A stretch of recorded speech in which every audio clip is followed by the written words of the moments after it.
ഹരി ഓം. ദശകം 16 ശ്ലോകം 3. ദൈത്യം സഹസ്രകവചം കവചൈപരീതം സാഹസ്രവത്സര തപസ്സമരാഭിലവ്യൈഃ പര്യായ നിർമ്മിത തപസ്സമരോ ഭവന്തോ ശിഷ്ടൈകകങ്കടമമും ന്യഗതാം സലീലം. ദൈത്യം സഹസ്ര കവചം കവചൈഃ പരീതം. ദൈത്യം സഹസ്രകവചം കവചൈപരീതം സാഹസ്ര വത്സര തപഃ സമര അഭിലവ്യൈഃ. സാഹസ്രവത്സര തപസ്സമരാഭിലവ്യൈഃ. തപഃ സമര, അപ്പോൾ അത് രണ്ടും കൂടെ ചേരുമ്പോൾ സായങ്ങ് ഇരട്ടിച്ചേക്കണം. അപ്പം സാഹസ്രവത്സര തപസ്സമരാഭിലവ്യൈഃ. അത് ഇടയ്ക്ക് പിരിക്കാണ്ട് ചൊല്ലണം. പര്യായ നിർമ്മിത തപഃ സമരൗ ഭവന്തൗ. പര്യായ നിർമ്മിത തപസ്സമരൗ ഭവന്തൗ. തപഃ സമരൗ, അത് ഒരുമിച്ച് വായിക്കുമ്പോൾ തപസ്സമരൗ സായങ്ങ് ഇരട്ടിക്കണം അവിടെ. പര്യായ നിർമ്മിത തപസ്സമരൗ ഭവന്തൗ ശിഷ്ട ഏക കങ്കടം അമും. ശിഷ്ടൈക കങ്കടമമും. ശിഷ്ടൈക കങ്കടമമും, അത് ശിഷ്ട ഏക കങ്കടം അമും. അത് മമും എന്ന് വായിക്കരുത്, ഒരുമിച്ച് തന്നെ വായിക്കണം. അല്ല കങ്കട എന്ന് പറഞ്ഞിട്ട് മമും എന്നെടുത്ത് വായിക്കരുത്. ശിഷ്ടൈക കങ്കടമമും, ശരിക്കും കങ്കടം അമുമാണ്. ന്യഗതാം സലീലം. ദൈത്യം സഹസ്രകവചം കവചൈപരീതം സാഹസ്രവത്സര തപസ്സമരാഭിലവ്യൈഃ പര്യായ നിർമ്മിത തപസ്സമരൗ ഭവന്തൗ ശിഷ്ടൈകകങ്കടമമും ന്യഗതാം സലീലം. ശ്ലോകം 3 അന്വയവും അർത്ഥവും ഒന്ന് നോക്കാം. ഈ ശ്ലോകത്തിൽ നരനാരായണ അവതാരത്തിൻ്റെ ആ ഒരു ഫലം എന്ന് വെച്ചാൽ ഇതിനകത്ത് ഒരു സഹസ്രകവചൻ എന്ന് പറയുന്ന ഒരു അസുരനെ നിഗ്രഹിക്കുന്നു, ദുഷ്ടനായിട്ടുള്ളവനെ നിഗ്രഹിക്കുക, അതിനെ കുറിച്ചാണ് വർണ്ണിക്കുന്നത്. ഭവന്തൗ സാഹസ്രവത്സര തപസ്സമരാഭിലവ്യൈഃ. ഭവന്തൗ എന്ന് വെച്ചാൽ അവിടുന്ന് തന്നെയായ ആ നരനാരായണന്മാർ സാഹസ്രവത്സര എന്ന് വെച്ചാൽ 1000 കൊല്ലത്തെ തപഃ തപസ്സും 1000 കൊല്ലത്തെ യുദ്ധവും കൊണ്ട് മുറിക്കാൻ കഴിയുന്ന കവചൈഃ പരീതം. ആ കവചം എന്ന് വെച്ചാൽ എങ്ങനത്തെ കവചമാണ്? ആ കവചം എന്ന് പറഞ്ഞാൽ പോർച്ചട്ട. 1000 പോർച്ചട്ടകൾ അണിഞ്ഞ സഹസ്ര കവചൻ എന്ന അസുരനെ. അപ്പോൾ ഈ അസുരൻ 1000 പോർച്ചട്ടകളാണ് അണിഞ്ഞിരിക്കുന്നത്. അപ്പം അങ്ങേരുടെ ആ ഒരു രൂപം നമ്മളൊന്ന് മനസ്സിൽ കാണണം. ഒരു പോർച്ചട്ട അണിയുമ്പം തന്നെ എത്രമാത്രം കാണും.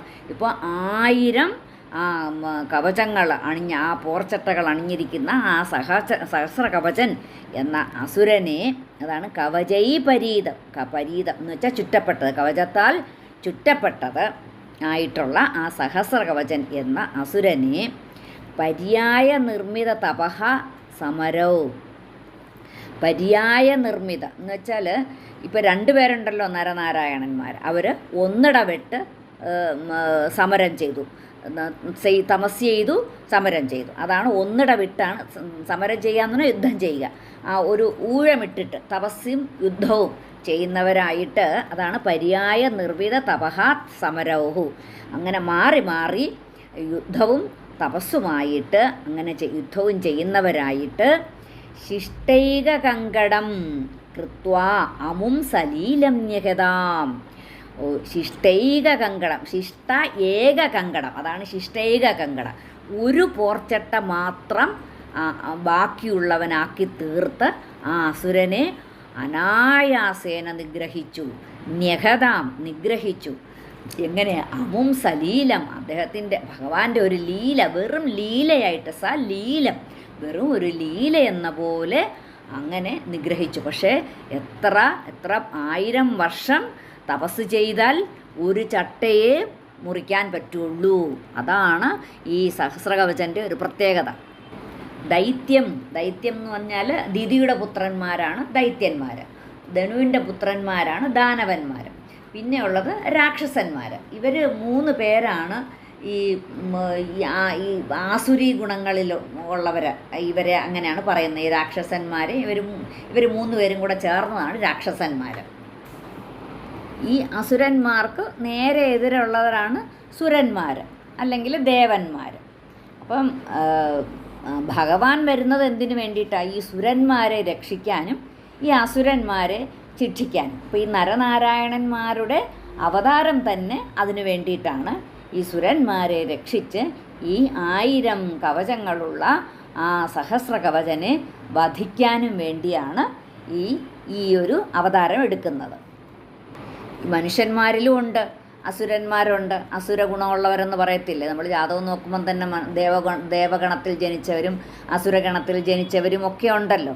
അപ്പോൾ ഈ ബാക്കിയുള്ളവരെ ആ വാക്കുകൊണ്ടും പ്രവൃത്തി കൊണ്ടും ഒക്കെ ഉപദ്രവിക്കുന്നവരാണ് അസുരഗണത്തിൽപ്പെടുന്നവർ. ശരിക്കും അത് നമുക്ക് സാധാരണ ഒരുപാട് കാണാൻ പറ്റും. നമ്മളിൽ തന്നെ പലതവണ കാണുമായിരിക്കും. നമ്മളത് മനഃപൂർവ്വം കൊണ്ട് നമ്മളത് മാറ്റിയെടുക്കണം. ഈ വാക്കുകൊണ്ടും പ്രവൃത്തി കൊണ്ടും മറ്റുള്ളവരെ ഉപദ്രവിക്കുന്നത് അത് ചിലർക്ക് അതൊരു ശീലമായി പോവും. പിന്നെ അവർക്ക് അങ്ങനെ ഒരു ഉപദ്രവിച്ചില്ലെങ്കിൽ ഒരു സമാധാനമില്ല എന്നുള്ള ഒരു രീതിയിലായിപ്പോവും. അപ്പോൾ അത് ചെയ്യുന്ന എന്താണ്? നമ്മുടെ ഉള്ളിലിരിക്കുന്ന ആത്മാവിനെ ആണ് നമ്മൾ ഉപദ്രവിക്കുന്നത്. ആ ഉള്ളിലിരിക്കുന്ന ആത്മാവിനെ സാക്ഷാത്കരിക്കാൻ നാം ആദ്യം എന്താ ചെയ്യേണ്ടത്? നമ്മൾ ദേവനാകണം എന്നാണ് പറയുന്നത്. അപ്പം അതാണ് പറയുന്നത് സുരനാവണം. അപ്പം ഇതിനകത്ത് ഇവിടെ ഈ സഹസ്ര കവചൻ ബ്രഹ്മാവിനെ തപസ് ചെയ്ത് വരം വാങ്ങിക്കുകയാണ് ചെയ്യുന്നത്. ആദ്യം ചോദിക്കുന്ന എന്താണ്? എനിക്ക് മരണം ഇല്ലാതാവണം എന്നാണ്. അത് ഈ അസുരന്മാരെല്ലാം അങ്ങനെയാണ്. അവർക്ക് മരണം വേണ്ട. തപസ് ചെയ്യുന്നതേ അതിന് വേണ്ടിയിട്ടാണ്. അവർക്ക് ബാക്കിയുള്ളവരെ ഉപദ്രവിച്ച് എല്ലാം അടക്കി പിടിച്ച് ജീവിക്കാൻ വേണ്ടിയിട്ട് പിന്നെ തപസ് ചെയ്തിട്ട് ആദ്യം ചോദിക്കുന്ന വരം മരണമില്ലാതിരിക്കണം. അപ്പം എന്താ ബ്രഹ്മാവ് പറയുന്നത്? അത് സാധ്യമല്ല ഉണ്ണി, അതല്ലാതെ ബാക്കി എന്ത് വേണോ ചോദിച്ചോളൂ, തരാമല്ലോ എന്ന് പറയും. എന്ന് വെച്ചാൽ ജനിച്ചാൽ മരിക്കണം, അതുകൊണ്ട് മരണം ഇല്ലാത്ത ഒരു അവസ്ഥ ഉണ്ടാവാൻ പറ്റത്തില്ല എന്ന് പറയും. അങ്ങനെ വരുമ്പോഴാണ് ഇങ്ങനെ ചോദിക്കുന്നത്, പിന്നെ എന്നെ കൊല്ലണമെന്നുണ്ടെങ്കിൽ 1000 വർഷം തപസ് ചെയ്യണം, എന്നിട്ട് 1000 വർഷം യുദ്ധം ചെയ്താലേ എൻ്റെ ഒരു കവചം പൊട്ടിക്കാൻ പാടൂ. ഇതായിരുന്നു വരം ചോദിച്ചത്. അപ്പോൾ ബ്രഹ്മാവ് എന്തു പറഞ്ഞു? തഥാസ്തു എന്ന് പറഞ്ഞു. അപ്പം വരം ചോദിച്ചു കഴിഞ്ഞാൽ പിന്നെ കൊടുക്കണമല്ലോ, എന്തെങ്കിലും ചോദിച്ച് കൊടുത്തല്ലേ പറ്റത്തുള്ളൂ വരം. ഈ തപസ്സിനൊക്കെ തന്നെ അത്രയും ആ ശക്തിയുണ്ട് തപസ്സിന്. അപ്പോൾ ആ ധ്യാനത്തിലിരിക്കുമ്പോൾ അതിനൊരു ഭയങ്കര ശക്തിയാണ് കിട്ടുന്നത്. അപ്പം ആചാര്യന്മാർ പറയുന്നതല്ല, നമുക്കും മനസ്സിലാക്കാൻ പറ്റും. ആ ധ്യാനത്തിലൂടെ മാത്രമേ ആ ശക്തി കിട്ടുകയുള്ളൂ. അപ്പം നമുക്ക് തന്നെ നമ്മുടെ ആ സ്വഭാവങ്ങളെ നമുക്ക് ആ കൺട്രോൾ ചെയ്യണം എന്നുണ്ടെങ്കിൽ നമുക്ക് ആ കുറേ സമയം ധ്യാനത്തിലിരുന്ന് കഴിഞ്ഞാൽ നമ്മുടെ സ്വഭാവത്തിന് നമുക്ക് ഒരുപാട് വ്യത്യാസം വരുത്താൻ സാധിക്കും. അപ്പം ഇവിടെ 1000 വർഷം തപസ് ചെയ്താൽ ഒരു പോർച്ചട്ടയല്ലേ പൊട്ടിക്കാൻ സാധിക്കൂ. അതിനാലാണ് ഭഗവാന് 2 മൂർത്തിയായിട്ട് വന്നിട്ട് ജന്മമെടുത്തത്. അപ്പോൾ ഒരാൾ തപസ് ചെയ്യും, ഒരാൾ യുദ്ധം ചെയ്യും. അങ്ങനെ 1000 വർഷം 2 പേരും തപസ് ചെയ്തു. 1000 വർഷം കഴിഞ്ഞപ്പോൾ ഈ നാരായണ ഋഷി യുദ്ധം തുടങ്ങി. ഒന്നിടവിട്ട് മാറി മാറി തപസ് ചെയ്യുകയും യുദ്ധം ചെയ്യുകയും ചെയ്തു. ഒരേ ഒരു ഭഗവാൻ തന്നെയാണ് 2 രൂപത്തിൽ വന്നിരിക്കുന്നത്. അത് നമ്മൾ മനസ്സിലാക്കണം. അത് നമ്മളുടെ മനസ്സിലത് ഉറയ്ക്കണം. അവർ വിവാഹമൊന്നും ചെയ്തിട്ടില്ല. അവർ വീണ്ടും തപസ് ചെയ്യാൻ തന്നെ പോയി. അപ്പോൾ ഈ സഹസ്രകവചനെ കൊന്ന ശേഷം അവർ വീണ്ടും തപസ് ചെയ്യാനായിട്ട് തന്നെ പോയി. ഈ സഹസ്രകവചൻ ഭയങ്കര ഒരു ശക്തനായിട്ടുള്ള അസുരനാണ്. അങ്ങനെ ഭഗവാൻ ഈ നരനാരായണന്മാർ പിന്നെ ഇങ്ങനെ ഊഴമിട്ടിട്ട് യുദ്ധവും 1000 വർഷം തപസ്സും 1000 വർഷം യുദ്ധവും ചെയ്ത് അങ്ങനെ 1000 സംവത്സരങ്ങൾ വീതം നടത്തി നരനാരായണന്മാരെ സഹസ്രകവചനെ ഒരു കവചം മാത്രമാക്കിയിട്ട് എളുപ്പത്തിലങ്ങ് നിഗ്രഹിക്കുകയാണ് ചെയ്യുന്നത്. അപ്പോൾ ഈ പിന്നെ പറയുന്നു ഈ സഹസ്രകവചനാണ് കർണനായി ജനിക്കുന്നതെന്ന്. ഈ ഭാഗം വാസ്തവത്തിൽ പിന്നെ ഭാഗവതത്തിൽ പറഞ്ഞിട്ടില്ല. ഇത് മഹാഭാരതത്തിൽ നിന്നെടുത്ത് ചേർത്തതാണ്. അതുകൊണ്ടാണ് അത് നമുക്ക് മനസ്സിലാക്കാം, അത് കർണനായിട്ട് ജനിക്കുന്നത് ഈ സഹസ്രകവചനാണെന്നുള്ളത് മനസ്സിലാക്കാം. മഹാഭാരതത്തിൽ വരുന്ന ഒരു ഇതാണല്ലോ കർണൻ. ദൈത്യം സഹസ്രകവചം കവചൈപരീതം സാഹസ്രവത്സര തപസ്സമരാഭിലവ്യൈ പര്യായ നിർമ്മിത തപസ്സമരോ ഭവന്തോ ശിഷ്ടൈകകങ്കടമമുന്യകഥാം സലീലം.